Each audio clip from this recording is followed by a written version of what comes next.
আজকে আমরা ইন্ডিয়ান একজন বড় ইউটিউবারের রেকর্ড, একজন না দুইজন ইন্ডিয়ান বড় ইউটিউবারের রেকর্ড ব্রেক করতে যাচ্ছি, মানে তাদের রেকর্ড ভেঙে নতুন রেকর্ড বানাতে যাচ্ছি। আজকের চ্যালেঞ্জটা হার্ড হতে যাচ্ছে কারণ আজকে আমাদের টার্গেট থাকবে total 1 million damage challenge man, একটা ম্যাচের মধ্যে। বাট চেষ্টা করতে তো সমস্যা নাই। আজকে আমরা আমাদের ডিসকর্ডে ভাই ব্রাদারকে নিয়ে এই চ্যালেঞ্জটা কমপ্লিট করতে চলে আসি অলরেডি। এন্ড ভাই এই কাস্টম মানে এই চ্যালেঞ্জ কমপ্লিট করতে আমার যা টাইম দেওয়া লাগছে তোমরা ট্রাস্ট করবা না। রাত 8টা থেকে আমরা 10টা পর্যন্ত ট্রাই করছি, হয় নাই। পরে আবার 11টা থেকে রাত 1টা পর্যন্ত ট্রাই করার পরে লাস্টে কি হয় তা তোমরা দেখো। কি হয়েছে কাহিনীটা আমি তোমাদেরকে বলি। অনেকেই আছো ফেসবুকে ইউটিউবে আমাদের ভিডিও দেখো, নতুন জয়েন করো আমাদের ডিসকর্ডে জয়েন করার পর কি হয়, কাস্টমে ঢোকার পর ফ্রেন্ড লিস্ট থেকে প্লেয়ার ইনভাইট দিয়ে দেয়, যেটার কারণে আমাদের কাস্টমার টোটালি নষ্ট হয়ে যায়। এই দেখো এইটা কোন ধরনের লজিক ভাই, আমারে নক করে দিছে, শেষ এলিমিনেট হয়ে যাব আমি।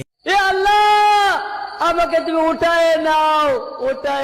প্রায় 3 থেকে 4 ঘন্টার